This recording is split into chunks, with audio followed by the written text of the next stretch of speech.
The freedoms we have. The freedoms we have are things that we have to cherish and we have to protect. We have to believe that the freedoms we possess are the freedoms that we're entitled to. When the freedoms that this country reflects are the freedoms that we share with each other.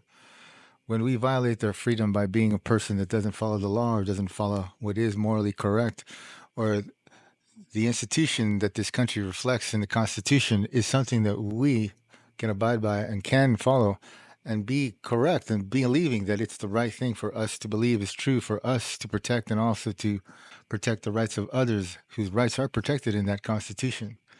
When people choose to violate our rights as citizens of this country, they're the ones who step over what is the dead bodies of people who died to protect our freedoms and died to preserve and died to make our freedoms what they are, so that they can be freedoms that we have and we can depend on and we can show others by simply reminding them when they are the ones who violate freedom by telling us that they have more rights than us when in truth they don't have more rights, but simply are just exercising an excess degree of their perception of what they think is right. The person that does this may be a person that tells someone to get out of their street, to get lost, to leave, simply because they don't want them near them. This is a problem that happens in places where there is crime. Crime can be something that can make people feel like they are entitled to act on the behalf of, or an adjunct to the police or law enforcement, and somehow that they have a right to exercise a greater degree of authority, despite the restrictions that the Constitution does give citizens in that way. You're not allowed to do what police officers are do up to a degree, but you cannot exercise your understanding of what is the law and not be a law enforcement officer unless you are someone who can identify yourself as a law enforcement or someone who it can be believed as someone who is of authority in that degree. And then again, it's a precarious road that you try to walk, because if you're simply a citizen who tells someone, "Get out of my street," you don't belong here. I think you looking for drugs, or you're looking for prostitutes, or you're trying to do something, and you're just sitting in your car. That's wrong for them to do. It may not be morally wrong for them in their mind, because before you may have come many different situations where that was true, where they've had to call police and they've had to have people arrested simply because people were committing crimes. But you sitting in your car and just minding your own business, despite whatever it is you might be doing, you have every right to do it if you're parked in the public street. No one has a right to come up to you and question you as if they're some kind of authority, as if your answers depend on whether or not they're happy with you or they're satisfied with you, and that they will leave you alone. If a person tells you to leave them alone and you're on a public street, they need to leave you alone. They can't sit there and start accusing you of things. They can do all they want. The best thing to do is to diffuse a situation like that is not necessarily to walk away, but when you need to measure whether or not a situation is going to escalate, because the person that has not the balls, but a person who has the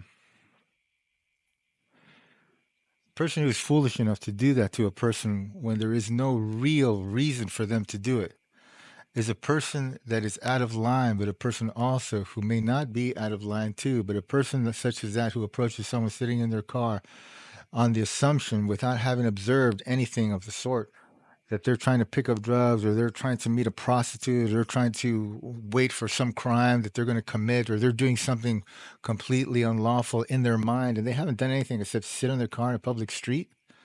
When that person comes up to that person in the car and they start to take a tone where they are accusatory, then that is a situation where you let them talk and you let them be and you let them say what they want.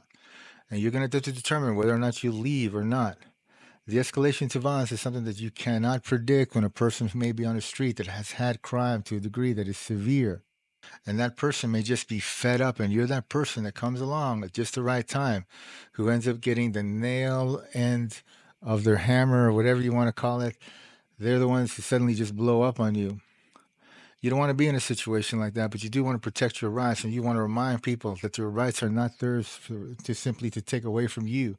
Another citizen does not have the right to take away your rights simply by telling you what they had past happen in their neighborhood or on their street, and that because that happens and you're somebody that they don't recognize, that you need to leave their street, that you have no right to be there because they don't want you to be someone that's doing shit on their street that you're not supposed to be doing.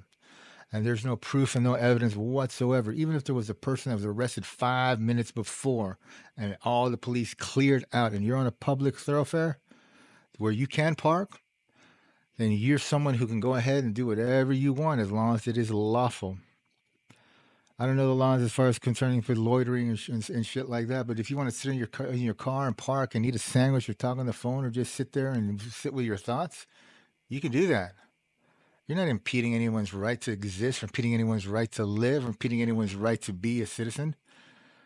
But when you remind someone, listen, you can't do what you're doing. You can't question me and you can't accuse me and you can't do all that kind of shit. You don't have a right to park here. You know, that's a constitutional violation. And if that person responds in such a way where they're like, well, I don't give a shit about your constitution. You're a citizen of the United States. And they start to mock you in that way and start to mock that.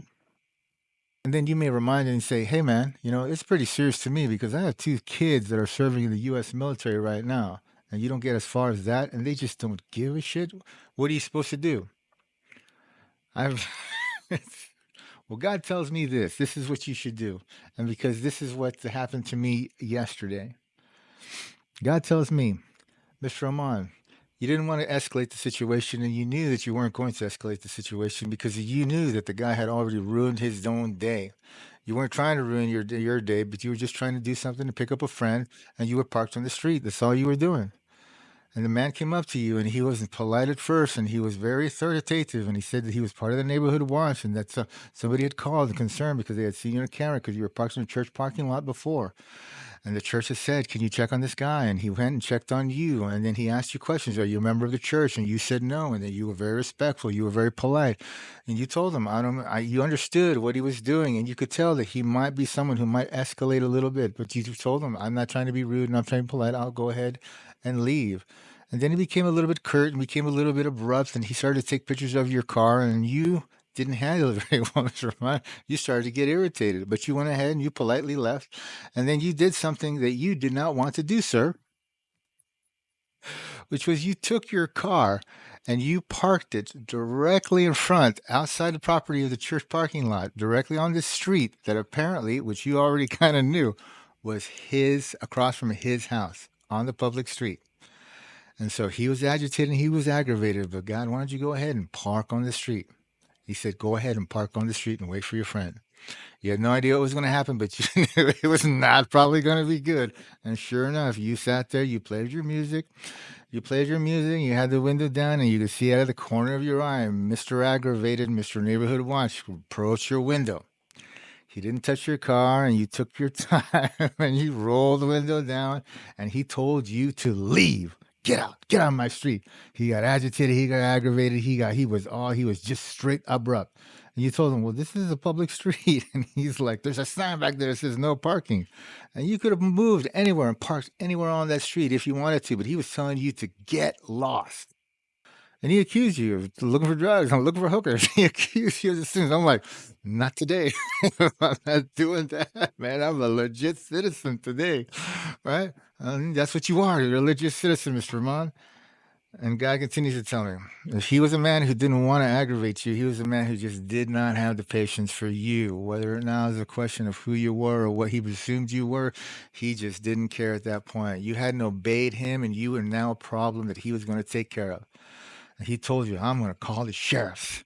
And you at that point were like, you know, what am I going to do, man? It's like, I don't want to waste the police officers' time. I want to protect my rights and I want to speak up for it. And I told him those things. I said, you're violating the Constitution. He mocked me. I told him I had two kids serving in the military. That's why it was important to me. That's why I said that. And he didn't care. He mocked me. He mocked me. And then he called the sheriff. And I drove away and he was on his phone. And then I got mad. And guess what? God got mad at me and said, I stopped and I started yelling at him. So you want me to get off your street? You want me to get off your street? That was not the right way to handle it. But it was better for me to disengage. He had ruined his day and I didn't want to ruin my day because I was going to meet somebody that I care about and I didn't want to go ahead and be all testy and grumpy. And I wasn't. My day hadn't been ruined. His had been ruined, unfortunately, because he had started to escalate something. I don't know the history of the street, and I don't know what it was that was going on in the street too much, but I have an idea. But I didn't know anything about the street because it's not my street. And I wasn't intending there to do anything wrong. I was just there to pick up a friend. I was just parked down the street, and that was it. So you have rights. You do.